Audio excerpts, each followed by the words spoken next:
Detetive a Voz das Gerais. Estamos iniciando mais um programa e antes de mais nada, pedir a todos para que se inscrevam em nossos canais, deixe seu like, curta, comente, compartilhe. Muito importante a sua participação. A trajetória, né? Assim que eu me tornei detetive, fiquei 10 anos aí, fui nessa linha, tentar na medicina, né? E terminei com direito, falei, é aqui mesmo. E me tornei delegado em 96. 96. Em 96 eu passei no concurso de delegado e fui para Caratinga. Caratinga, fiquei 6 meses, mas vocês me fizeram voltar, que eu sei. A FUTS, o pessoal pediu, né, os colegas com quem eu trabalhei, pediu, sugeriram meu nome, e meu nome ficou, eu voltei com 6 meses. 6 meses? Inédito isso aí. Eu voltei, tinha uma bagunça, uma delegacia da FUTS Holmes, e eu acho que, né, ficou aqui o que vocês fizeram aqui, não é movimento, não, mas levaram meu nome, como uma pessoa que tinha experiência lá, eu voltei para a FUTS Holmes. Fiquei bons anos na FUTS Holmes, até que eu tive que sair em função de, basicamente, a minha mãe adoeceu muito, e eu tenho mais 3 irmãos, mas moram 2 na Austrália e minha irmã em Brasília. E eu sozinho aqui, eu fiquei com essa Responsabilidade, né? responsabilidade. Aí eu fui para o plantão, porque no plantão eu tinha mais tempo, né? De cuidar da minha mãe. E aí minha mãe, infelizmente, partiu, né? Partiu logo, pouco tempo depois. E eu fui para narcóticos, delegacia maravilhosa. Da FUTS, eu fui para o plantão, fiquei um tempo no plantão. Aí fui convidado, né, que eu comecei, eu voltei até meu curso de medicina, né? Aí fui convidado pelo chefe, né? O saudoso doutor Minelli, né? Que falou, Léo, você vai voltar lá para narcóticos e tal. Aí eu fui para narcóticos. Delegacia também muito boa, sabe? Gostei demais. Mesmo estilo de delegacia de furtos e roubos. Né? E lá também acredito que eu tenha feito um trabalho que satisfez muito e tenha deixado também uma sensação, né, Dever cumprido. de dever cumprido. E de lá eu fui para Ipatinga, eu me tornei regional de Ipatinga. Delegado regional de Ipatinga. Sim, gostei demais também. De Ipatinga é uma cidade muito legal, só que eu fui para lá atendendo um pedido, né, de chefia.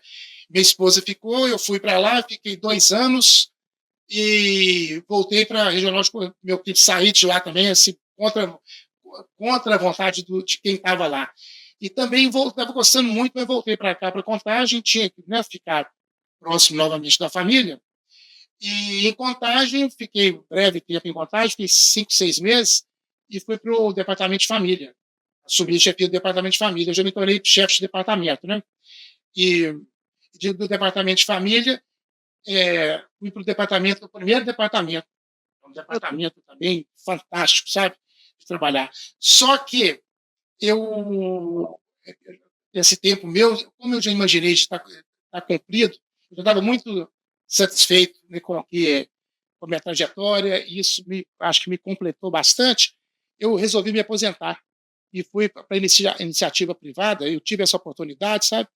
E hoje eu estou no SESC. O senhor hoje é o que no SESC?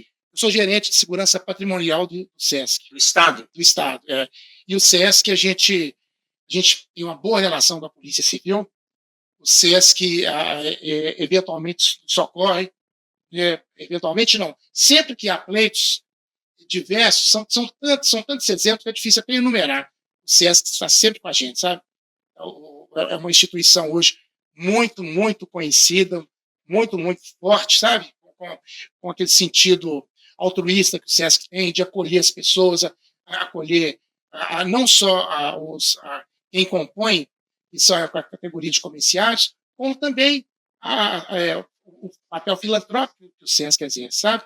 Sem ônus, inclusive. Então, é uma instituição interessante que eu admiro e gosto muito. Bacana, doutor. E me fala o relacionamento da polícia com os outros órgãos. A polícia com as outras forças de segurança, né?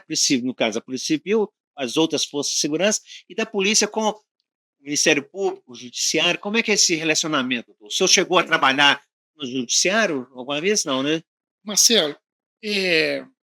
basicamente, a Delegacia de Narcóticos, ela nos compele a ter um Proximidade maior. você tem uma interação muito grande com o Poder Judiciário. Então, o Poder Judiciário dessa tripartição de poderes. Então, a minha vivência foi de muita proximidade, foi de muita atenção com a polícia. Isso eu falo por mim, né? Estou falando por mim. Mas eu sou a favor são mudanças radicais constitucionais. Na minha opinião, esse pleito de policiais, no sentido de a gente constantemente tem que ter de uma ressignificação do valor da polícia. Eu acho que isso vai ter que partir muito da gente, é lógico, da gente gostar da polícia. É aquele binômio que eles falam, né? Que você tem que trabalhar bem para receber bem, ou você tem que receber bem para trabalhar bem, né? Sempre tem essa dicotomia aí, esse questionamento, né? E eu acredito que você tem que trabalhar bem, né, para ter direito, né? Direito é ter não justa causa, você sentir bem e ser valorizado, né? Essa cobrança. Mas eu acho que o papel constitucional a polícia teria que ter hoje, para a verdadeira consecução do nosso propósito, que é a investigação, a gente tem mais liberdade. Então, são mudanças constitucionais radicais que eu acho que deveria ter. Então, dando exemplos aqui, o delegado de polícia ele tinha que voltar a ter as prerrogativas que tinha antes da Constituição. Eu acho que a Constituição foi feita de forma muito apaixonada, entre pessoas que vieram exílio, que estavam afastadas, então engessaram muito a polícia. Você lembra que nós pegamos a época ainda de busca e apreensão com o delegado ordenando, né? Isso aí. Pode ter havido abuso? Sim, mas foi muito radical essa suspensão. Você sabe que nós temos o compromisso, a gente tem responsabilidade e a gente sabe do que a lei pode nos tornar em caso de infração. Então, são hipóteses que eu acho que deveria nos retornar. A polícia teria que ter essa busca e apreensão de novo, fazendo, não pela pessoa, em função daquela teoria do órgão, inclusive, do direito administrativo, você responde, é o órgão que tem, não é o delegado é um mero signatário, é o órgão que ele representa que pleiteia. Então, em dados casos, até prisão correcional, não com o intuito de cometer abuso, mas hoje você falou, você fica limitado em conduzir um cara muito suspeito para a delegacia, você tem medo de responder por abuso. Então, eu acho que você teria que ter, que fosse ad referendo da justiça, mas em casos, eu não tenho como enumerar casos concretos, mas existem casos que você vê que a pessoa acabou de cometer um crime, ou você tem dúvida daquilo. Então, você não poderia trabalhar com essa dúvida. Você tem a boa fé que está fazendo certo, então, em casos assim, que você levava essa pessoa para a delegacia sem estar apreensivo quanto eventual abuso de autoridade e imediatamente comunicava à justiça. Senhor juiz, acabei de, né? Fizemos em função disso, exatamente, em função disso, trouxemos, convidamos fulano, né, para resolver umas dúvidas aqui, né? Aqui na delegacia, e te comunico. Mantenho ou coloco ele em liberdade? Então, você entendeu? Depois você trabalhar, isso é muito temerário. Então, eu acho que a polícia deveria estar na hora de nos conceder novamente essas aberturas, sabe? Aberturas são porque isso, inclusive, isso é bom para a sociedade, não para a gente. A gente, pelo contrário, vai ser mais oneração para a gente. Porém, a sociedade ganha muito com isso. Com certeza. Porque o que acontece? Eles preferem a medida mais simples, né, doutor? E, em vez de fiscalizar, de coibir os abusos, eles querem cortar tudo. Já aconteceu um caso concreto com a minha equipe, nós apurando um latrocínio, um rapaz lá da Serra, ele matou uma senhora, eu não lembro mais os detalhes, né, mas ele para roubar o salário dela da época, lá na mixaria, matou essa senhora, nós conseguimos localizar ele, conduzimos ele, só que não é prisão em flagrante, foi uma simples condução.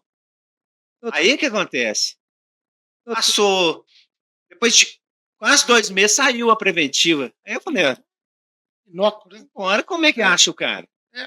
Porque, Marcelo, esse mistério da justiça, eu confio muito na justiça, sempre os juízes estão apostos, a promotoria também, porém, assim, existem casos e casos, então, você lembra, o problema é você torcer para cair com determinado, ele está na polícia também, tomara que esse caso caia com fulano, com ciclano, né?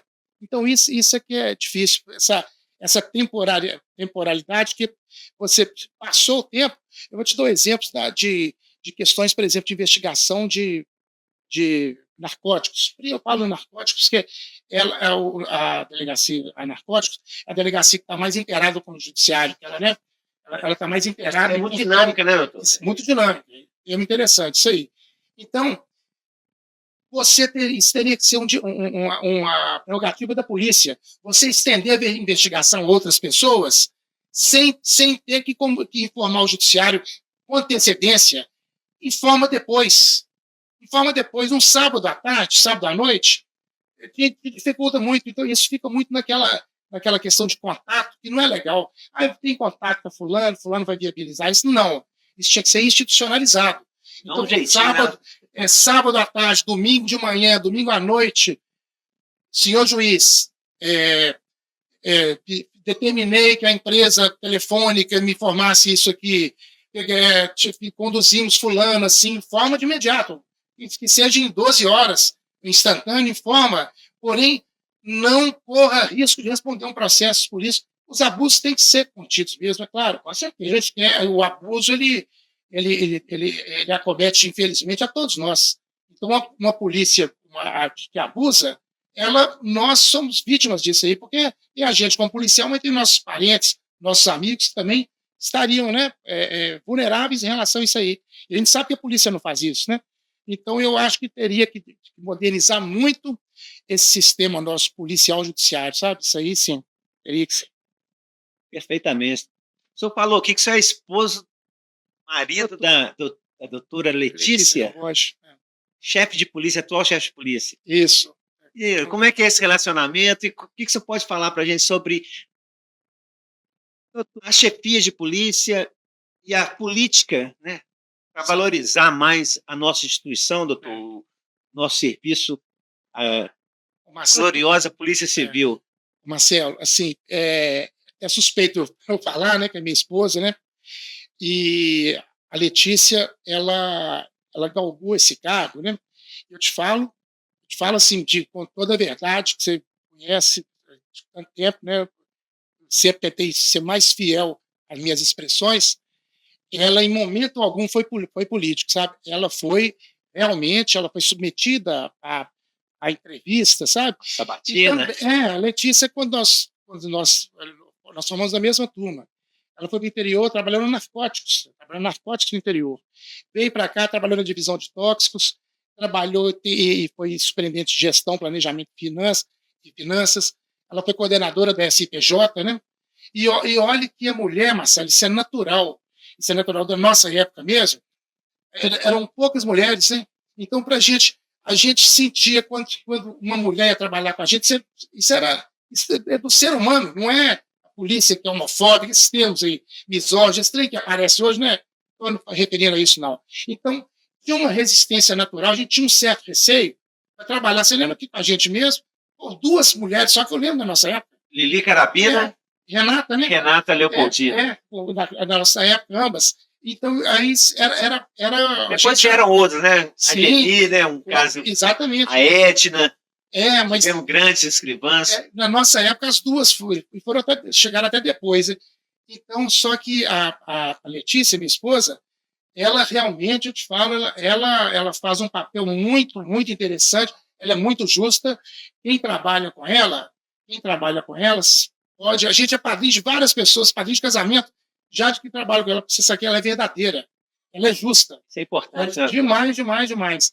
Eu falo sempre, Marcelo, a gente, um inspetor de uma unidade, um inspetor de um chefe de equipe, ele é governo. Se você pensar bem, ele é governo. Então, ele tem que conviver. A gente tem sempre que pleitear, né? É a dicotomia que eu me referi. Você é bom para receber, você recebe para ser bom, né? Primeiro, né? Então, eu acredito, sabe, que eventuais melhorias, eu acho que tem a questão de modernidade, tem melhorado bastante na Polícia Civil, né? Acho que todos os chefes foram... A intenção era muito boa, mas ela, eu te falo assim, de cadeira cativa, ela pugna muito pela melhoria da polícia. A gente espera que isso também nos traga retorno, né? Também as nossas pretensões salariais, espero que a gente que haja um Com reconhecimento. certeza. E se eu acredito que sim, sabe? Uma curiosidade, doutor. O senhor casou com ela. O senhor já era delegado e ela delegada? Nós nos conhecemos na academia de polícia. Ah, é? É. Aí casamos 2 anos depois. 2 anos depois. 1 ano e meio depois, a gente se casou. E eu vim para cá, eu fui para Caratinga, ela foi para Varginha. Aí viemos juntos para Belo Horizonte, aí nos casamos. 1 ano e meio depois. Oh, que bacana. E o senhor esperava, doutor? Toda honestidade, você esperava que ela fosse chegar a chefe de polícia? Marcelo, é um assunto interessante, muito interessante, pelo seguinte: a gente vê potenciais nas pessoas, né? Nomes que surgem, nossa vida toda policial, surgem nomes, né? Fulano vai ser o chefe, fulano vai ser o chefe. Mas a Letícia, desde que eu conheci a Letícia na academia, eu não digo você, ela vai ser um sonho futuro, ela vai ser chefe de polícia, mas não. A Letícia sempre demonstrou preenchimento de requisitos, porque não basta você ter conhecimento da operação em si da polícia. Tem um lado importantíssimo administrativo político. E ela foi sempre atenta nisso aí. Ela teve na frente ao DHPP, eu vejo a DHPP para mim uma das delegacias mais pesadas e difíceis, uma delegacia que eu sempre hesitei em trabalhar. Eu acho que assim, a apuração do homicídio, eu acho ela difícil, embora quem trabalha lá fala que acha que apurar um homicídio é muito tranquilo. Mas assim, ela trabalhou lá e eu vi o empenho dela, operações, sabe? Então, e somado a outros atributos que ela tem, eu sempre imaginei que ela tinha um potencial muito grande. Então, dos nomes que eu vi, eu falei, não, ela teria sim. Se um dia houver, seria uma ótima escolha, sabe? Ótima escolha, porque pode ter certeza que ela está sempre pleiteando, ela tem uma relação muito boa com outros poderes, no sentido de oferir estrutura para a polícia, oferir verbas, ela consegue muito isso também, sabe? Não, legal. E entrando mais na nossa curiosidade, temos aqui um almanaque dos policiais, almanaque dos delegados de polícia de Minas Gerais, edição 2000. Aqui, ó. Curiosamente, na página 292, nós encontramos aqui, coisa boa, Leonardo Vieira Dias, nosso convidado, e doutora Letícia Batista Camboge, ex. Que coincidência, né, doutor? Olha aí. O destino sendo traçado aqui no almanaque. Que fique registrado aí, ó. Muito bacana. Um almanaque, não sei se hoje tem mais nesse almanaque, doutor. Eu acredito que físico não. Eu tenho um almanaque desse que eu guardo com muito carinho, porque eu acho que anualmente havia edição dele. Aí eu tenho ele, até a doutora Camille que me deu de presente. Muito bacana. E eu acho que não tem, porque hoje a eletrônica, né, superou muitas vezes em função de economia, né? Então isso aí é algo que, quem sabe, né, voltaria a fazer, porque seria um amuleto, né, Marcelo? Isso aí, né? Seria um amuleto, né? Quem dera volta num dia. O virtual é muito bom, muito prático, né, doutor? Mas às vezes não dá um saudosismo, né, doutor? Dá licença, a gente manuseando ali aqui agora, né? Então, o virtual, a gente teria que ir para a máquina ali para mexer ali.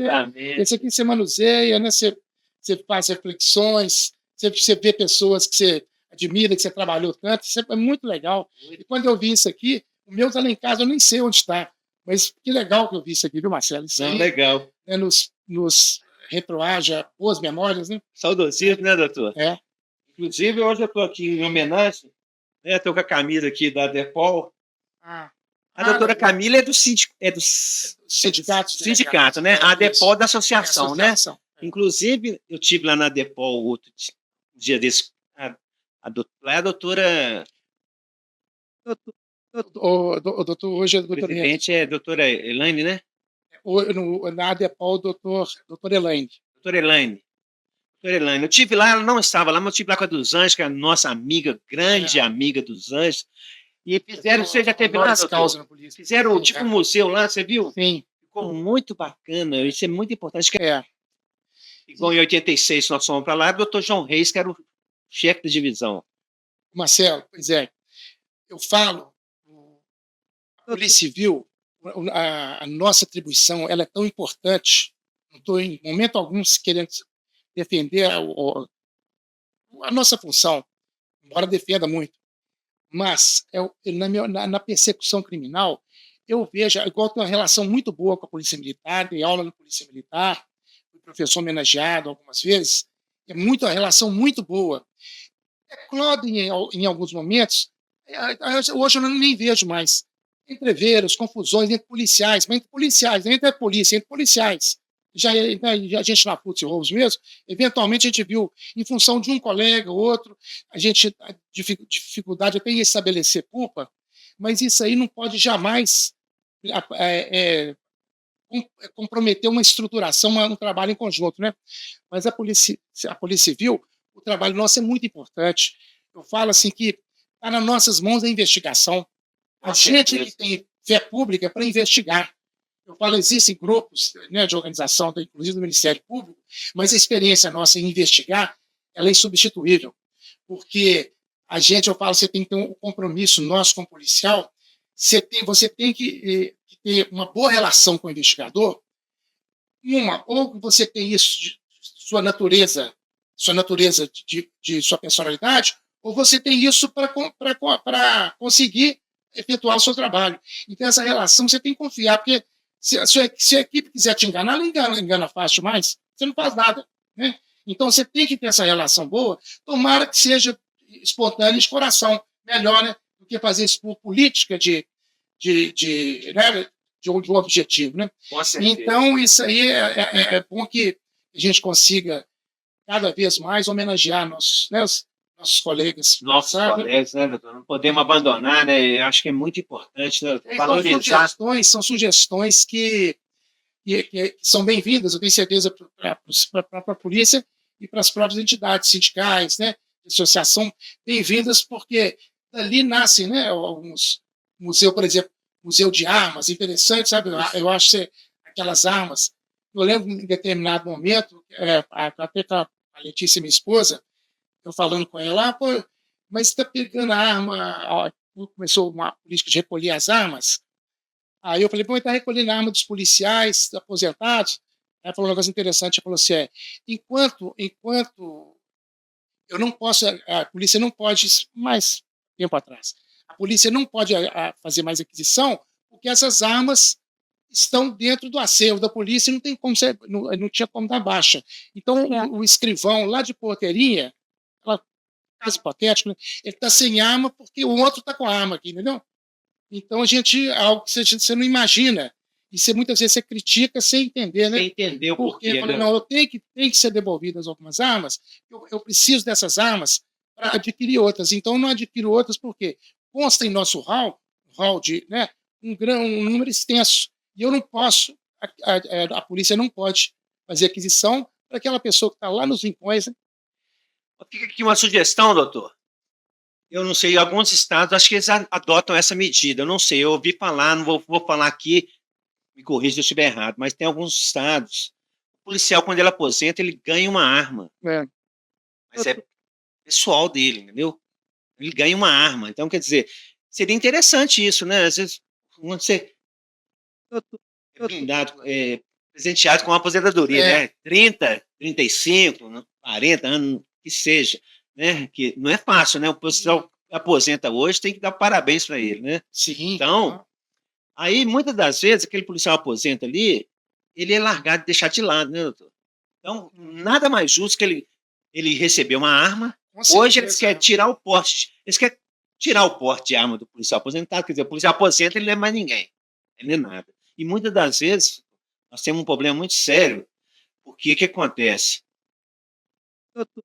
A função do polícia, a polícia, às vezes, ele vive mais no serviço do que em casa. Muitos policiais, ele não tem um bom relacionamento em casa, muitas vezes em função do serviço. Sim. É uma série de coisas, né? Fatores, né, que não vão entrar no mérito aqui não, mas aí o cara aposenta, ele não tem ambiente em casa, no serviço, se ele volta na delegacia, muitas das vezes é maltratado, não vou falar que é em todas, não, mas tem alguns casos eles não tratam com respeito, e a instituição muito menos, né, doutor? Às vezes não lembra de convidar ele para uma cerimônia, de fazer uma homenagem, né? Não existe. Então, seria interessante isso, a gente Marcelo, valorizar mais o policial aposentado.